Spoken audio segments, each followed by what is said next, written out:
और अब आगे बढ़ते हैं। खबर आ रही है उत्तराखंड के चमोली से, जहां पर बर्फ में दबने से 8 लोगों की मौत की जानकारी अब सामने आ गई है। मृतकों में उत्तर प्रदेश के 4, उत्तराखंड के 2 हैं। मृतकों में हिमाचल प्रदेश के भी 2 लोग शामिल बताए जा रहे हैं। एनडीआरएफ, एसडीआरएफ की टीम रेस्क्यू ऑपरेशन में लगी हुई। रेस्क्यू ऑपरेशन पूरा हो गया है, जो जानकारी अब तक सामने आ रही थी। बर्फ में दबे 46 लोगों को जिंदा निकाल लिया गया। 8 लोगों की इसमें मौत की बात सामने आ गई है। इन 8 में कौन कौन कहां का था, ये भी हमने आपको बता दिया। 4 लोग उत्तर प्रदेश के, 2 उत्तराखंड के और 2 हिमाचल के थे।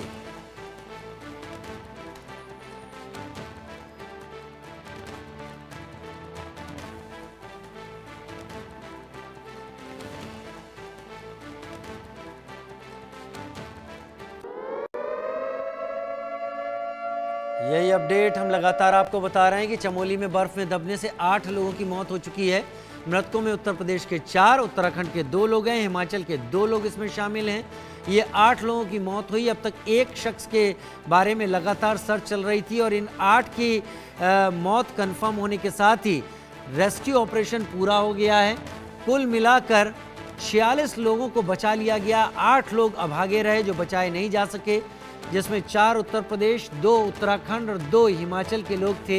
इन 8 की मौत की बात सामने आ गई है। माड़ा गांव में आए एवलांच में इन सब की बर्फ में दब गए थे। 46 बचाए जा चुके हैं, 8 की इसमें दुखद मौत हो गई है। रेस्क्यू ऑपरेशन पूरा। भगवान हमारे साथ इस वक्त जुड़ गए हैं। भगवान सिंह, ताज़ा अपडेट दे दीजिए। जी बिल्कुल, मैं आपको बता दूं, सबसे पहले तो जिस तरह से इंडिया न्यूज़ ने पल पल के अपडेट जो दर्शकों तक पहुंचाए गए थे, जिसमें से मैं बता दूं जो 46 जो थे, जिसमें 46 लोगों की जान बच चुकी है और 8 लोगों की जो मौत हो चुकी है। कहीं ना कहीं इससे देखने को मिलता है कि उत्तराखंड में जो एक आपदा थी, इस आपदा ने कहीं ना कहीं 8 का परिवार कहीं ना कहीं जिस तरह से देखने को मिल रहा है कि 2 उत्तर प्रदेश, 2 उत्तराखंड, 2 हिमाचल, 4 हिमाचल, इस तरह से देखने को मिल रहा है। तो कहीं ना कहीं जिस तरह से 8 जो लोग है उनके 8 का हिस्सा, और जैसे कि उत्तराखंड में इस तरह से देखने को मिल रहा है, तो कहीं ना कहीं इसमें उत्तराखंड के मुख्यमंत्री से लेके तमाम केंद्र नेताओं से लेके, गृह मंत्री से लेके, अमित शाह से लेके और नरेंद्र मोदी प्रधानमंत्री तक इस पे नजर बनाए पड़े थे। वही इस संबंध में जैसे ही 25 तारीख की जैसे ये घटना जैसी पता चला 28 तारीख की, उसके बाद यहाँ पे उत्तराखंड के मुख्यमंत्री ने मॉनिटरिंग कर दी थी। और साथ ही साथ मैं आपको बताऊं दर्शकों को कि जिस तरह से ये घटना घटी है, इस घटना से कहीं ना कहीं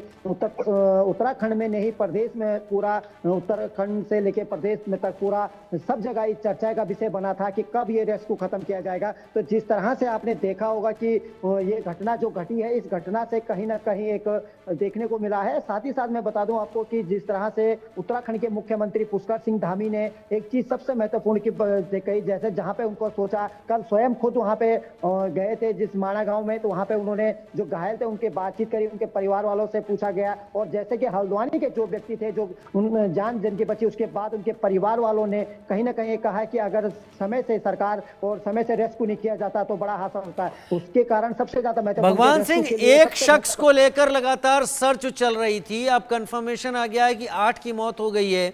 ये एक शख्स किस राज्य का था?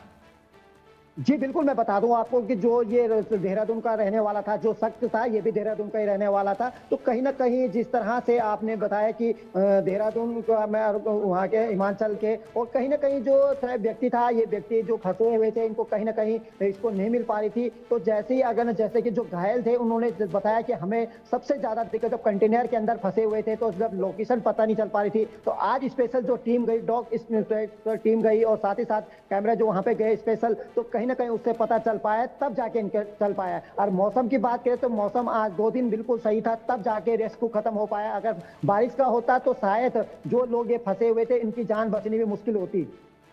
जो लोग फंसे हुए थे इनकी जान बचनी मुश्किल होती। प्रशासन का क्या कहना है अब इस वक्त? माड़ा गांव में अभी स्थिति क्या है?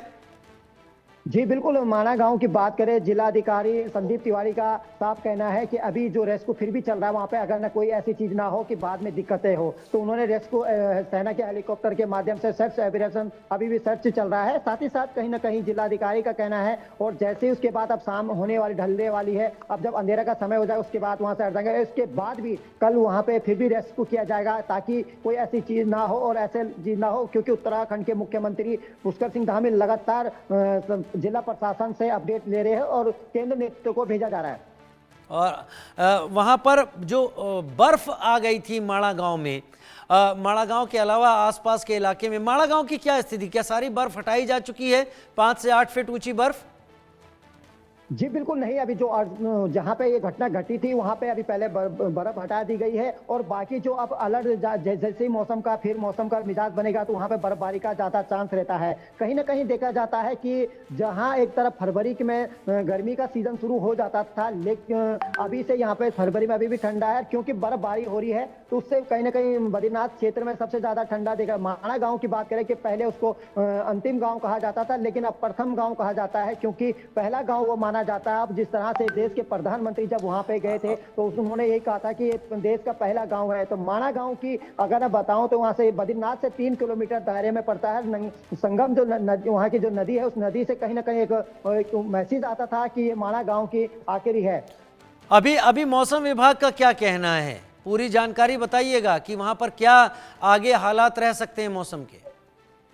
बिल्कुल, जो मौसम की बात करें, अगर मौसम विभाग का अलर्ट जारी जिस तरह से किया है तो कहीं ना कहीं उससे ये लगता है कि अब मौसम बदला सा लग रहा है। यहाँ पे मौसम काफी परिवर्तन हो गया है, क्योंकि अब यहाँ पे मौसम की बात करें तो पहाड़ी क्षेत्र है हमारा उत्तराखंड, और पहाड़ी क्षेत्रों में सबसे ज्यादा अगर शाम के समय होता है तो मौसम का सबसे ज्यादा मिजाज देखने को मिलता है। और बारिश की जो अलर्ट जारी है मौसम विभाग का, भविष्यवाणी अगर सही साबित हुई कि 2 दिन बाद फिर बारिश है, तो कहीं ना कहीं उससे एक फिर बार देखने को मिलेगी। फिर से ऐसा हालात देखने को मिल सकते हैं। बहुत शुक्रिया भगवान सिंह मेरे साथ जुड़ने के लिए, इस जानकारी के साथ आपका। अब आगे बढ़ते हैं। अमेरिकी राष्ट्रपति डोनाल्ड ट्रंप के सहयोगी और अमेरिकी राष्ट्रपति पद की रेस में शामिल रहे भारतीय मूल के विवेक